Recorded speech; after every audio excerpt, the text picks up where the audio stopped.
Michael wasn't the only one to get a trailer tonight. And the fact that, okay, we're going from biopic to me to pure, I wouldn't say mythology in this case, where I'm like, all right, we're doing this whole, I don't even know a segue from this. I just wanted to do something different. Hey, what's up, you guys? It's me, Odor Review, back again with another video. So we got our actual first trailer for Percy Jackson, the Olympian Season 2, which I can just say for Season 1, I'll give it a pass because I'm like, okay, it's going to be a little bit harder to transition with new actors in these roles. Yes, we already had it 2 attempts the first time in the movies, but I'm like, okay, they're rebooting this whole thing and doing it as a TV series, which I could just say it would be an improvement on the fact that I'm like, okay, we get to see more expanded stories with these characters. We get to live the story as it should have been in the books. Season 1, I can just say it's a good enough attempt. I'm just not there yet because I feel like it's the whole, yeah, I've seen the story before and seeing it with new actors, I'm like, okay, let me see how they portray it. But in some aspects, I'm like, it's gonna be not as good as the first time. And part of me feels like it's gonna be the same way here, but maybe with some little minor improvements because season 2 is gonna be about the Sea of Monsters, and I just know I'm like, yeah, I guess I can agree that not everybody was fond of that second film. Where I'm like, okay, everybody feels like they're too old to be in these roles at this point because I'm like, yeah, I don't even know why with the first couple of movies and other book adaptations at the time that they would do the first adaptation. No one is part of a whole book series, but in some cases they would wait years later to film the sequel where it's like, yeah, these guys aren't even kids anymore. At least by the 2010s, they actually got it down right and actually finished a whole set of movies, except one, which I'm like, yeah, I stopped after the second one, but I wasn't even sure if we were actually going to get Allegiant. In some cases, it works. In others, you actually get a rebooted TV series. In this one, hopefully they could actually try to improve on the movie because yes, it's nostalgia where I'm like, yeah, I grew up with these movies, but I can agree that the second one isn't as good as the first. Where I'm like, yeah, now that by around the time I also kind of read the books, so I'm like, okay, let me see what's good enough. I'm like, yeah, we got into the whole realism thing where I'm like, okay, this is basically like the source material, but we got to include some real world aspects into this where it's like, okay, these don't mix, but the movie finds a way to make it mix. So it's like, oh, this would happen if it was in the real world. The show did the smart thing and actually pulled the fantasy element where I'm like, yeah, I can tell this is the real world, but at least looking at it from this aspect makes it feel more like, you know what? I'm actually in another universe. This is another world where I don't feel like they're trying to make the story real and actually Greek mythology and everything that goes on within these movies actually works as it should be. Sure, some of the CGI might not stand out like before, but yeah, we're in the new era where everything CGI has to look almost not as good as the first time they did it. Well, in that case, let's get to the trailer.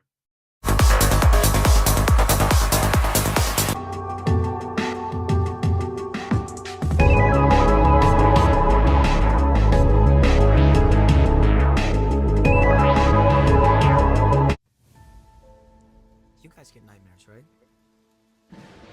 I usually get ones that tell me the future.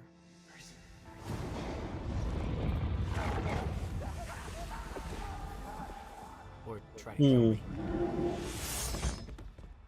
Luke? I forgot he's gonna be a menace in this too. Didn't have the dream Back over? about camp. The danger the camp is under is greater than you can possibly imagine. What about Grover? You know where he is? The Grey Sisters see all. They Oh, only have one eye. they're redoing this scene again.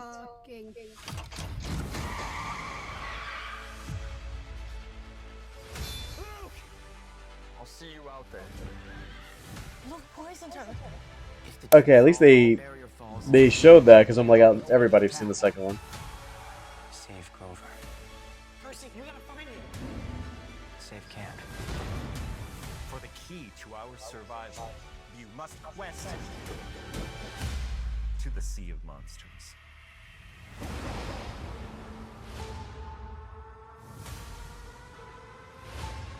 Weirdly, everything at this specific part, everything looks a bit more upscaled in production. That it doesn't look like it's cheaper than before.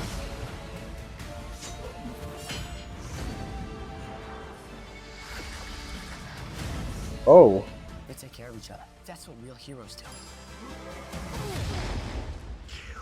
The son of Poseidon.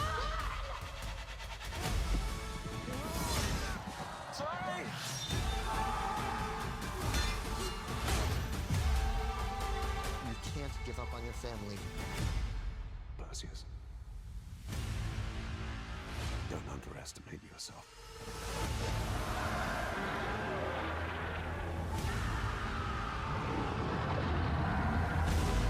Huh. I'm not gonna let some stupid monsters stand in my way.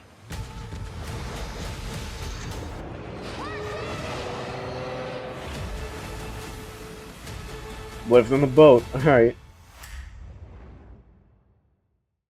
So far, so good. And just like what I said before, that everything, some of the elements here don't feel like as new to me because I'm like, I've seen this already before, but hopefully they can actually improve this in some ways where I'm like, okay, at least they didn't shy away from the fact that Luke is still a villain in this one.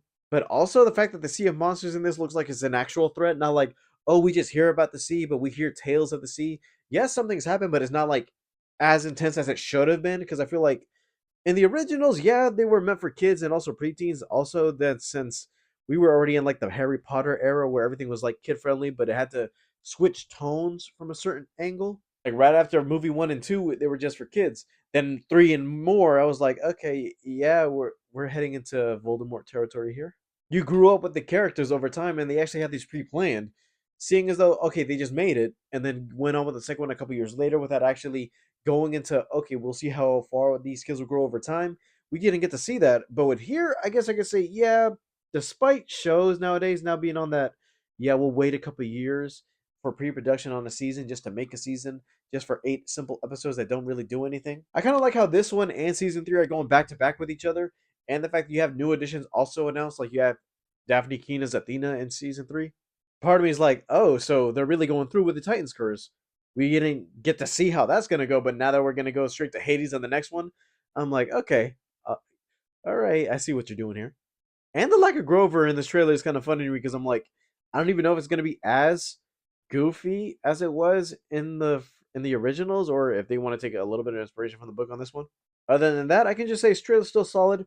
I know that Percy Jackson, as a thought on Disney Plus, was gonna be like, yeah, they're just rebooting just a rebooting, but it's not gonna be as good as the originals. Seeing as though we're actually gonna get little bits and pieces to grow up with these group of characters, I'm like, hopefully they could try and improve it over time. And since I'm like, yeah, we're actually adapting the books as it should have been, and not just keep it just solely for younger viewers. They could actually get some of the mature themes. And also, funny enough, since I'm doing this already and I haven't mentioned the other movie book adaptation series coming on HBO, I'm like, see, you know what? This is doing something different and trying to make it work, unlike copying the same thing from the movies, using a little bit of the same ideas and wardrobe, and just doing it when it's like, what different is there besides just like copy and paste just with different people in it? Just a little jab, but I just know that if I see a piece of footage, I'm like, well, I'll give my impressions on it. But I'm like, looking at it from where it stands, yeah, just copy and paste. All right, guys, thank you guys for watching. Don't forget to leave a like and subscribe. All my social media is down in the description below, and I'll see you guys next time. Bye, guys.